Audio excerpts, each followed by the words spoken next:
Hi all, this is Anjali and welcome to my channel.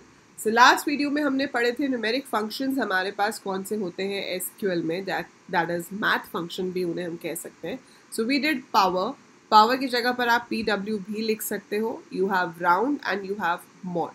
So these three functions we have done, we have seen how do they work. Now we will see the examples given in the NCERT book क्योंकि हम NCERT को chapter by chapter कर रहे हैं. सो यहाँ पर बहुत ज़रूरी है कि इनके दिए हुए एग्जाम्पल्स को भी आप डिटेल में पढ़ें. सो मैंने आपको समझाया था कि पर्पस क्या है तीनों फंक्शंस का और मैंने आपको कुछ क्वेश्चंस करके दिखाए थे. Those were direct questions.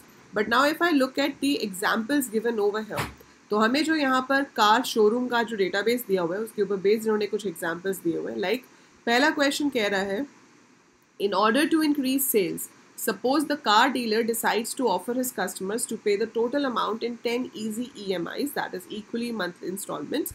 Assume that EMIs are required to be multiples of 10,000. For that, the dealer wants to list the car ID and price along with the following data from the inventory table. तो उसको calculate करना है GST as 12% of price and display the result after rounding it off to 1 decimal place. ठीक है, तो GST calculate करना है जो कि क्या होना चाहिए 12% ऑफ द प्राइस, और उसको हमें राउंड करना है अप टू 1 डेसिमल प्लेस. तो क्या करेंगे, सिलेक्ट लिखेंगे, सिलेक्ट के साथ क्या लिखेंगे, राउंड. राउंड किसको करना है, 12% ऑफ द प्राइस. तो 12% ऑफ द प्राइस आप कैसे निकाल सकते हो, आप 12/100 इंटू प्राइस भी लिख सकते हो या फिर आप 1.12 इंटू प्राइस भी लिख सकते थे. सो आपके पास ऑप्शन है, आप जैसे लिखना चाहो. इन्होंने 12/100 इंटू प्राइस लिखा है ऐसे, आप इसको 0.12 इंटू प्राइस लिखते तो भी 12% ऑफ प्राइस ही आता. बट ये जो भी अमाउंट आएगा इसको आपको राउंड करना है अप टू 1 डेसिमल प्लेस. तो you have to write round like this. ठीक है, तो पहले वो क्या करेगा, 12% ऑफ प्राइस निकालेगा, उसको वो राउंड करेगा अप टू 1 डेसिमल प्लेस और स्पेस दे के यहाँ पे GST लिखा है फ्रॉम इन्वेंट्री. ये जो GST यहाँ पर लिखा है दिस इज अलायस. तो अलायस ज़रूरी नहीं है कि हमेशा एज कीवर्ड के बाद ही लिखा जाए, हम स्पेस के बाद भी अलायस दे सकते हैं. सो अलायस का मतलब होता है कि जो कॉलम की हेडिंग आएगी उसमें जो अलायस आपने दिया है वो शो होगा rather than the formula. So otherwise वो फॉर्मूला शो करता, बट यहाँ पर वो अलायस को शो करेगा. So GST is coming as an alias. और ये जो वैल्यूज़ आप नीचे देख पा रहे हो 69913 एंड ऑल, ये आपके टेबल में से आ रही हैं. कौन से टेबल में से आ रही हैं, इन्वेंट्री टेबल में से. और ये सब टेबल्स हमें यहाँ पे दे रखे हैं. सो यहाँ पर आपके पास this is your inventory table, this is price. So 582613 का 12% निकाला गया और उसको 1 डेसिमल प्लेस तक शो किया गया. ऐसे ही बाकी जितने भी इन्वेंट्री के रिकॉर्ड्स थे उन सब में से उसने प्राइस निकाला, उसका 12% निकाला और उसको 1 डेसिमल प्लेस तक राउंड करके शो कर दिया.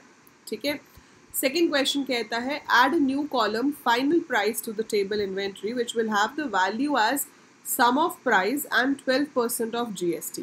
अब भाई आपको क्या बनाना है, आपको बनाना है एक ऐसा नया कॉलम जिसके अंदर फाइनल प्राइस स्टोर हो. एंड वो जो फाइनल प्राइस है वो क्या होना चाहिए, sum of price and 12% of GST. मतलब जो प्राइस है वो प्लस मुझे 12% उसमें ऐड करना है. तो देखो ये चीज़ एक कमांड से तो हो नहीं सकती, आपको दो काम करने पड़ेंगे. कि ऐसा तो हमारे पास SQL में कोई कमांड होती नहीं कि नया कॉलम बने और बनते ही उसमें डेटा आ जाए. सो इस तरह से हम कोई कमांड नहीं लिख सकते. तो इसलिए दो कमांड्स लिखनी पड़ेंगी. पहली कमांड जो कि नए कॉलम को ऐड करेगी. सो जब आपको नया कॉलम ऐड करना है it is a data definition change. ठीक है, सो आप ऑल्टर टेबल कमांड का इस्तेमाल करेंगे. जैसे यहाँ पे आप देख सकते हैं उन्होंने लिखा है ऑल्टर टेबल इन्वेंट्री. सो ऑल्टर टेबल इन्वेंट्री क्या करना है, ऐड करना है. किसको ऐड करना है, फाइनल प्राइस नाम के कॉलम को. यहाँ पे आपको स्पेस दिख रहा होगा पर आप स्पेस नहीं दे सकते हो. So I write final price without any space. Then उसके बाद स्पेस देके हम डेटा टाइप लिखेंगे. यहाँ पे न्यूमेरिक 10,1 लिखा है, नॉट नेसेसरी कि आप ऐसे ही लिखो. आप यहाँ पर फ्लोट भी लिख सकते हो कि भाई पॉइंट में वैल्यू चाहिए.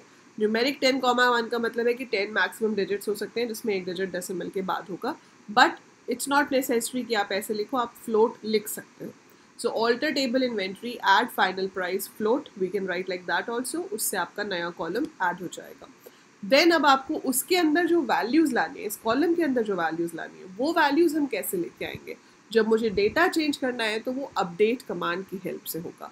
सो अपडेट टेबल का नाम, सो update is the command, DML command है, डेटा मैनिपुलेशन लैंग्वेज.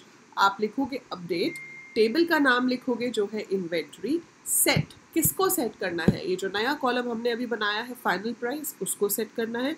उसमें क्या आना चाहिए? उसमें आना चाहिए प्राइस प्लस जो आपकी 12% ऑफ द प्राइस आएगा राउंड ऑफ करके, दैट इज योर जीएसटी। ठीक है, सो हम क्या लिखेंगे? Update inventory set final price is equal to price plus round off 12% of GST comma 1।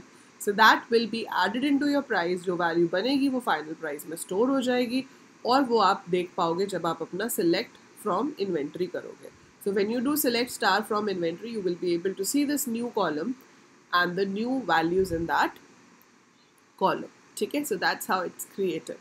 अब question number C कहता है calculate and display the amount to be paid each month in multiples of 1000 which is to be calculated after dividing the final price of the car into 10 installments. तो अब जो final price है उसको मुझे 10 से divide करना है क्योंकि मुझे पूरे प्राइस को 10 installments में divide करना है, बट अब मुझे उसको दिखाना है इन मल्टीपल्स ऑफ 1000। अब ज़रूरी तो नहीं है ना कि जो वैल्यू आएगी वो मल्टीपल्स ऑफ 1000 में आएगी, तो मुझे उसको क्या करना पड़ेगा? मुझे उसको राउंड ऑफ करना पड़ेगा।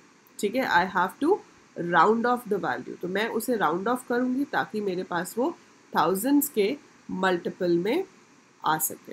ठीक है, और आप उसको उसमें कितने डिजिट्स में राउंड ऑफ करोगे वो भी आप सिलेक्ट कर सकते हो। सो जैसे कि यहाँ पर डी वाला जो क्वेश्चन है वो क्या कह रहा है, शायद दोनों का उन्होंने एक ही आंसर दिया हुआ है। So after dividing the amount into EMIs find out the remaining amount to be paid immediately by performing modular division. So following SQL query can be used to solve the above mention problems. तो देखो आपने पूरे amount को 10,000 मतलब 1000 से divide करके 10 installments में निकाल दिया। सो 10 इंटू 1000, तो आपने जो निकाला ज़रूरी तो नहीं ना कि वो होल अमाउंट बन रहा होगा, कुछ ना कुछ अमाउंट उसके बाद बच जाएगा। तो उसके बाद जो अमाउंट बच जाएगा that will be the remaining amount. जैसे मान लो पहले वाले का यहाँ पर 65,000 EMI बनी है, तो फाइनेंशियल प्राइस कितना था? 6,52,526। अब अगर EMI 65,000 की बनी है, 10 हैं तो 6,50,000 बन रहे हैं ना, तो 2526 रुपये तो बच गए, तो वो आपका रिमेनिंग अमाउंट होगा। मतलब EMI मल्टीप्लाइड बाय 10 जो आ रहा है और जो फाइनल प्राइस है इसको अगर मैं माइनस कर दूं तो मेरे पास रिमेनिंग आ जाएगा। Will get like that. ठीक है, सो अगर मैं final price minus EMI multiplied by 10 कर दूं so I will be getting the remaining amount. यहाँ पर स्पेसिफिकली मॉड से बोला है तो आप मॉड से भी कर सकते हो क्योंकि हमें पता है कि ये 1000 का मल्टीपल है, तो आप 10,000 के साथ रिमाइंडर निकलवा लो। सो 10,000 से जो रिमाइंडर निकलेगा, भाई 10,000 से डिवाइड करो, जितना डिवाइड हो गया ठीक है, और जो बचा वो आपका रिमाइंडर आ जाए। तो इन्होंने क्या लॉजिक लगाया है, मैथ्स का थोड़ा सा इसमें आपको जुगाड़ करना पड़ेगा। जैसे मानो आपके पास एक वैल्यू है, मैं आपको पहले सिंपल वर्ड्स में समझा देती हूँ। जैसे ये वैल्यू है, ठीक है, 71,653। अब इसको आप मॉड करो किससे? 10,000 से। सो अगर मैं इसको 10,000 से मॉड करूँ तो 10,000 इंटू 1 इज 10,000, 10,002 इज 20,000, 10,007 इज 70,000, है ना। सो 10,000 मल्टीप्लाइड बाय 7 इज 70,000। तो रिमाइंडर कितना बच गया? 1,653 जो भी बचेगा, मतलब बेसिकली ये पीछे की 4 डिजिट्स, क्योंकि यहाँ पीछे 4 जीरोज हैं, तो ये आपका रिमाइंडर बचेगा। पाइथन में हम परसेंटेज साइन लगाते थे, लेकिन ये पाइथन तो नहीं है, ये तो SQL है, तो यहाँ क्या लगेगा? मॉड, है ना। सो अगर मैं मॉड 71653 कॉमा 10,000 करती हूँ तो मेरे पास 1653 आएगा। तो वो तो आपका डी का आंसर है। ये देख रहे हो, मॉड फाइनल प्राइस कॉमा 10,000, कि भाई थाउजेंड्स के बाद जो बच जाता है, 10,000 के बाद जो अमाउंट बच रहा है वो मेरा रिमेनिंग अमाउंट होना चाहिए। सो वो हमने आज रिमेनिंग अमाउंट ले लिया। अब उससे बड़ी बात यह है कि ये अमाउंट है, ये जो 70,000 है, ये कैसे निकालोगे?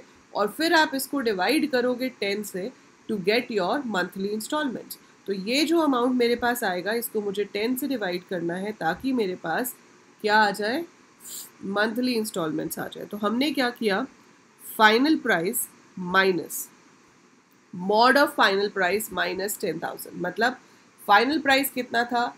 71,653, इसमें से माइनस करा दिया इस मॉड को। अगर मैं इसमें से इस मॉड को माइनस करा देती हूँ तो क्या बचेगा? 70,000।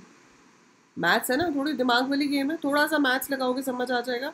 तो अगर आप इसमें से 71653 में से 1653 माइनस कर देते हो तो आपके पास बचता है 70,000। उसको आप कर दो 10 से डिवाइड, तो आपके पास बचेगा 7,000। That is the amount of EMI। सो थोड़ा सा मैथ्स है, वैसे बोर्ड के पेपर में इतनी ज़्यादा मैथ्स की कैलकुलेशन वाले क्वेश्चंस नहीं आते हैं, बट अच्छा क्वेश्चन है, आप समझ सकते हो इससे कि EMI कैसे कैलकुलेट हो रही है। सो इसको अगर मैं समझाऊं तो वो क्या कर रहा है, कार ID दिखा रहा है, फाइनल प्राइस को दिखा रहा है, और EMI दिखाने के लिए उसने क्या किया है, फाइनल प्राइस में से जो रिमाइंडर वाला प्राइस है उसको पहले माइनस कर दिया, ताकि मेरे पास सिर्फ यहाँ पर 650000 बचा रहे। इस केस में 750000 बचा रहे। इसको जब 10 से डिवाइड करेंगे तो EMI आ जाएगी, and that is printed as EMI over here. तो वो यहाँ पर एज EMI प्रिंट हो रहा है। इसको हम राउंड इन्होंने लगाया हुआ है, पर अगर हम राउंड नहीं भी लगाएंगे तो कोई फर्क नहीं पड़ेगा, क्योंकि आप 10 से डिवाइड कर रहे हो एक ऐसी वैल्यू को जिसके पीछे 4 जीरो है। तो 10 से डिवाइड करने के बाद हमारे पास नॉर्मल ही अमाउंट आएगा। सो इंटीजर फॉर्म में चाहिए तो राउंड लगा सकते हैं, बट अगर हम नहीं भी लगाएंगे राउंड तब भी आपके पास बस पीछे 0.0 आ जाएगा, but you will not have any digits over here. और रिमेनिंग अमाउंट में हमने सिर्फ इस रिमेनिंग अमाउंट को प्रिंट करा दिया, जो कि मॉड करने के बाद बचता है। So that is the formula they are using here. So I hope ये फॉर्मूला आपको समझ आया है कि किस तरह से यूज़ हो रहा है, ठीक है। तो हमने क्या किया है, जैसे अगर आपके पास एक सिंपल नंबर हो 18 और आपको इसमें से 10 और 8 अलग करना हो, तो 18 मॉड 10 अगर मैं कर दूँ तो मेरे पास 8 आता है, और 18 माइनस 8 कर दूँ तो आई एम लेफ्ट विथ 10। अगर यही चीज़ मुझे पाइथन में करनी होती तो मैं डबल स्लैश लगा के कर सकती थी। डबल स्लैश का मतलब है कि सिर्फ क्वेश्चन चाहिए, पर ये चीज़ हमारे पास यहाँ पर नहीं है, तो इसलिए इतना लंबा मेथड इनको करना पड़ा कि फाइनल वैल्यू में से रिमेनिंग वैल्यू को माइनस करो, ताकि आपके पास जो इंटीजर वाला पार्ट है वो आ जाए, ठीक है। एंड उसको फिर 10 से डिवाइड करके हमने EMI निकाल लिया। So it was that question. एक और क्वेश्चन दिया हुआ है यहाँ पे एग्जाम्पल में। Now let us now add a new column commission to the sale table. The column commission should have a total length of 7 in which 2 decimal places to be there.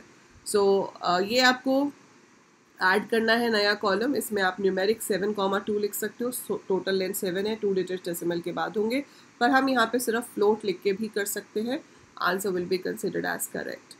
Let us now calculate commission for sales agent as 12% of the sale price. Insert the values to the newly added column commission and then display records of the table sale where commission is greater than 73,000. तो आपको इस commission column में data डालना है, तो update command use करनी पड़ेगी, because table तो ऑलरेडी है, सिर्फ एक ही कॉलम अपडेट कर रहे हैं। So update sale set commission is equal to, again we will write down the formula हमने लिख दिया, उससे कमीशन जो है वो सारे कॉलम में जाकर स्टोर हो जाएगा, 12% of the sale price. And then you have to show दोस्त जिनका कमीशन 73,000 से ज़्यादा है। सो हमने लिखा select star from sale where commission greater than 73,000। तो वो सिर्फ उन्हीं रिकॉर्ड्स को दिखा रहा है जिनका कमीशन 73,000 से ज़्यादा है। Now display invoice number, sale price and commission such that commission value is rounded off to 0 decimal places. तो इट्स क्वाइट सिंपल, सीधा सीधा बोला हुआ है कि भाई राउंड ऑफ करना है। राउंड ऑफ कहाँ तक करना है, 0 डेसिमल प्लेस तक। तो हम select invoice number comma sales price comma round commission comma 0 from sale. So it will be rounding it up to 0 places. तो ये तो यहाँ पर एग्जाम्पल्स दिए हुए थे। ये आपके पास एक्टिविटी 1.1 गिवन है, आप इसको ट्राई कीजिएगा एंड इसके आंसर्स कमेंट्स में लिखिएगा। Using the table sales of car showroom database, write SQL queries for the following. Display the invoice number and commission value rounded off to 0 decimal places. Very simple question, ठीक है। Second है display the details of sale where payment mode is credit card. So you have to display the details of sale. दोनों questions जो है आपके वो cell table के ऊपर ही बेस्ड है, तो ये आपको करने हैं और कमेंट्स में इसके आंसर लिखने हैं। सो आई विल सी कि कौन कौन सीरियसली पढ़ रहा है। सो जो भी सीरियसली पढ़ रहा है वो इन दोनों क्वेश्चन के आंसर कमेंट्स में लिखेगा। बुक आपके पास अगर नहीं है कोई प्रॉब्लम नहीं, I have told you, book आप या तो NCERT की वेबसाइट से जाके डाउनलोड कर लो, या फिर AL कोडर्स ऐप में जो 12th IP का कोर्स है उसमें NCERT का फोल्डर बना हुआ है, वो फ्री है, आप वहाँ से जाके भी डाउनलोड कर सकते हो, ठीक है। वो फोल्डर फ्री है तो वहाँ से जाके भी डाउनलोड कर सकते हो। So go ahead, download it and write down the answers in the comments below. Like ज़रूर कर देना वीडियो को and share it with all your friends जो लोग भी 12th IP में हैं, ठीक है। And subscribe the channel in case अगर अभी तक सब्सक्राइब नहीं किया। I'll see you in the next video. Bye for now.